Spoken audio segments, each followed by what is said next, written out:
sweethearts, how are you guys doing today? I hope you're fine. I'm fine, thank you. Another beautiful freezing day with our fake sunshine, but it's here anyway. It's really nice and warm when you're inside, like the way I'm in the car. So when the sun is reflecting on me, it's sweet, it's amazing, it's amazing. But it is 2 degrees, so that means it's cold, yeah. But anyway, we're still grateful. We thank God that the sun is out and we are happy, and that's the most important thing. Yeah, do not let people define you. That's the topic of today. Do not let people define you. What do I mean by that? Many of us live by other people's opinion. We live by other people's wants. We lead by not needs, wants. Yeah, because you have to remember needs and wants are completely different. Wants are things that we can live without. Needs are things we cannot live without. Yeah, you cannot be another person's needs. You can only be another person's wants. Yeah, because you're not like needs. Yeah, needs is things like oxygen. You need oxygen to survive. You need to eat to survive. Yeah, those are things that I'm calling by needs. You need to be having warm, to have clothes to feel warm. If you're in a freezing place, if you don't have any clothes, you will freeze. So those are needs. Yes, you need shelter to keep you safe, to keep you warm. Those are needs. Wants, yeah, wants are like now I really want to go on another holiday. That's a want, but I can make it a need. But for now, it's still a want. Yeah. So some people have opinions about us. They believe they're entitled to us. No matter what we say, no matter how we try to avoid them, they believe we are under them. Yes. And those are the people who define who you are. They are the people who make you feel unworthy. They make you feel like you cannot function.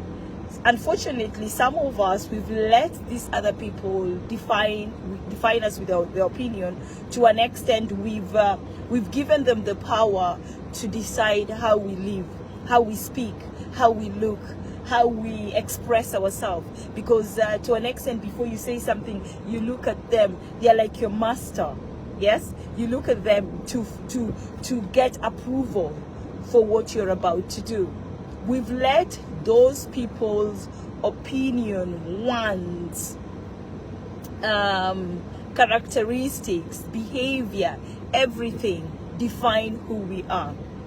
It's a very deep topic, by the way, and it's a broad topic, because if you are in that position where somebody else has actually decided you are their pawn, like you're their puppet, whatever they say is what goes. Whatever you are thinking you want is not what you want. What they say you want is exactly what you are supposed to be doing. Yeah.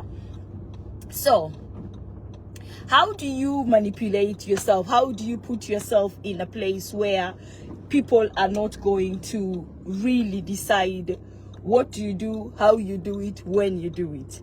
You have to understand who you are first. Self-love. That's like the main thing. Self-love is the number one thing that we need to work on. You work on your self-love. After you've worked on your self-love means you find yourself. Self-love means you find who you are, where, when, what. So you know exactly what you need. You know exactly when you need it, and you know exactly why you need it. That is what self-love is. It's not selfishness. Many people will say that, you're so selfish.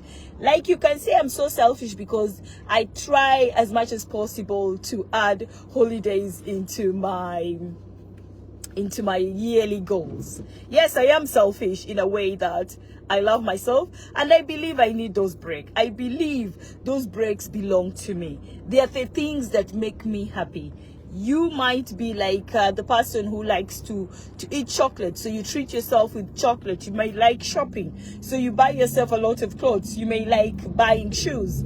I don't like a lot of things, but I love going to for holidays. So that is the thing that gives me joy. Yeah. And how did I realize it gives me joy? Because I found myself, I had to dig deep. Yes, I had to dig deep to find self-love. Yes. And now with self-love, it's difficult for somebody to have an opinion that actually defines you when you found yourself. The thing is, you listen, and definitely you don't judge, but you listen, but you do not have to follow whatever that person is telling you. A person who has mastered their self-love, yes, what they will do is the person is going to say something. You know, this person who thinks that they can define who you are, what you do when you do it, yeah? They will say something. You will take all that information and analyze that information according to what you think is suitable for yourself. Then you will pick whatever you think is actually going to work with your self-love. Whatever doesn't work with your self-love, you will discard it. You will throw it away. That is somebody who's actually mastered their self-love.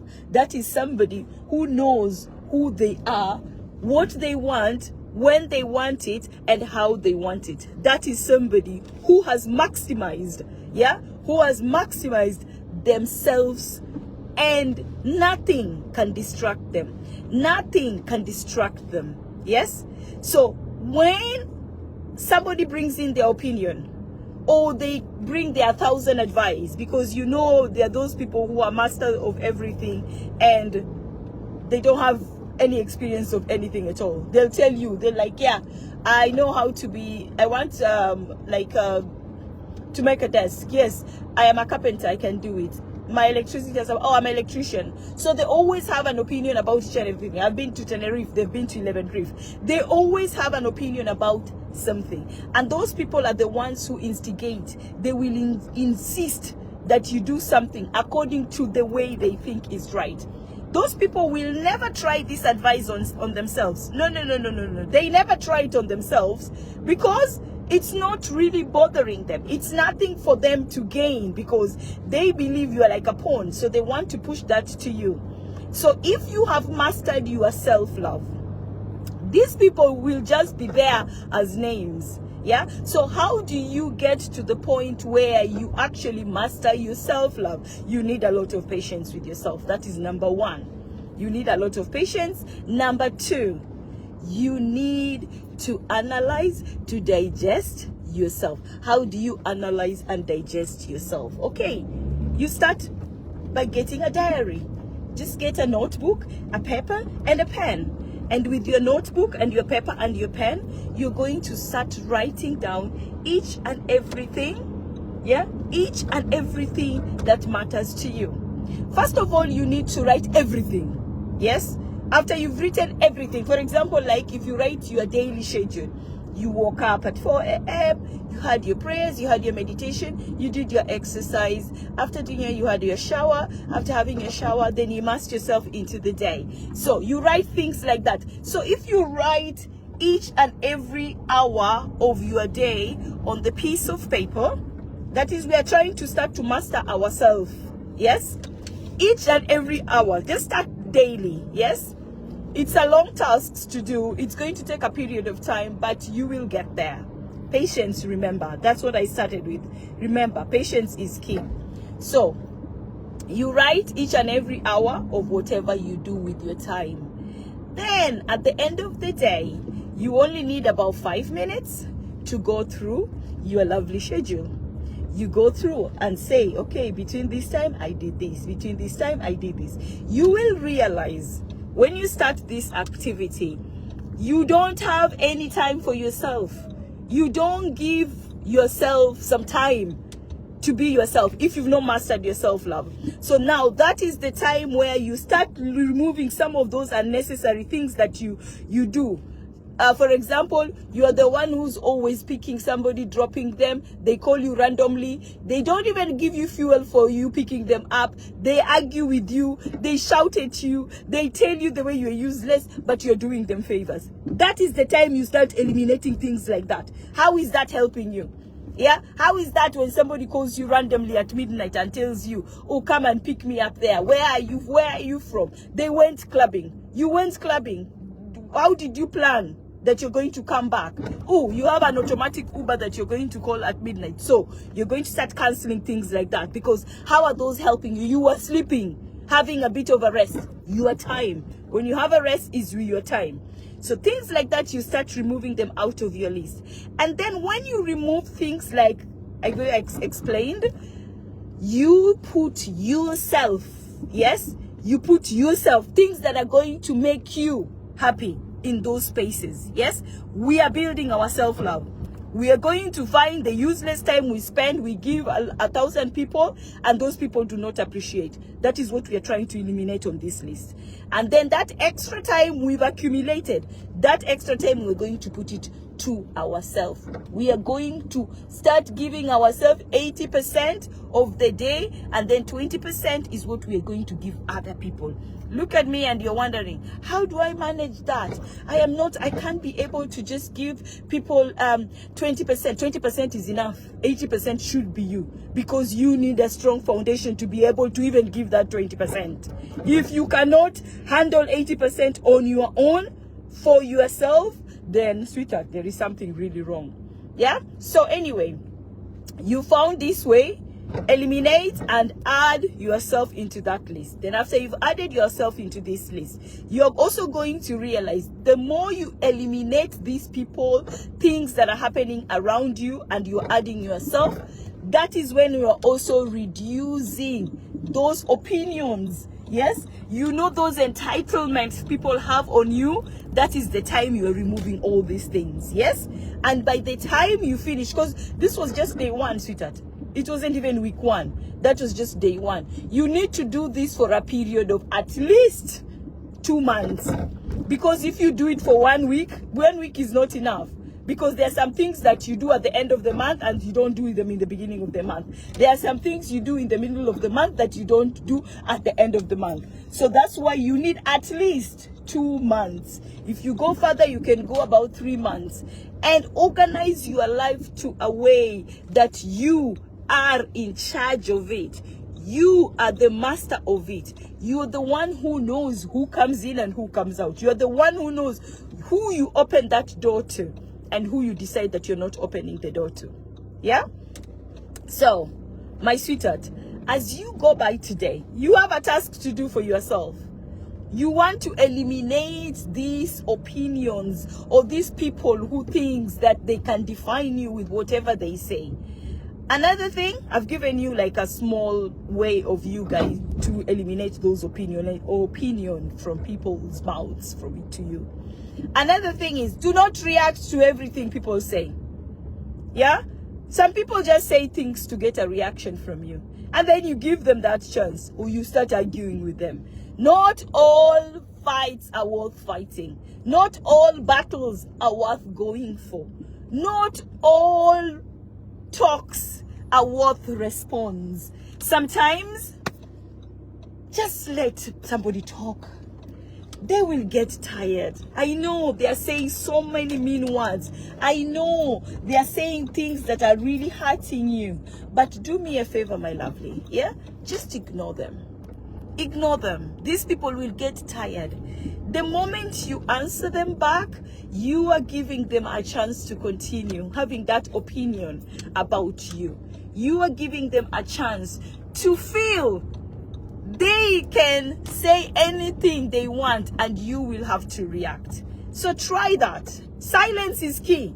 Sometimes you don't even respond completely. You just keep quiet. They say whatever they want to say. You don't respond. What next? They'll try and find something else, because these people always try and poke you as much as possible. Yes? Respond to only things that add value to you. But if you wake up in the morning and you're feeling like, today I'm a warrior, I just feel like beating everybody up, yes, join in those arguments. If it makes you feel better, because remember, Choose the fights appropriately. If you feel that fight is worth fighting for, go for it, sweetheart. But most of the time, many of those fights are worthless. Many of those fights are taking too much time in our life. Instead of you arguing with somebody, go pour yourself a glass of wine and have in peace in the corner. Yes, you see, you don't have to fight everybody every time. When they start bubbling away, go there, book a holiday, go on holiday. There you go. You looking at me and thinking, Scotch, so this person is just going to be bubbling away and I'm just looking at them. No, find something useful for yourself to do. Counteract it with something that is going to make you feel better. Yes? If they start bubbling away and saying nonsense, walk away. But I've just said, if you feel it's a fight that you want to battle with it, battle with it. So, do not let anybody's opinion be your reality, because it's just their opinion. You are the master of your own reality. You're the author of your own book. Let's write our book in confidence. Let's continue loving ourselves to the max, and let's find ourselves as each and every day goal. I hope you manage writing down those things and finding yourself, so that you can be able to control your own life at your own pace. As usual, I love you so much, but you know something? God loves you more.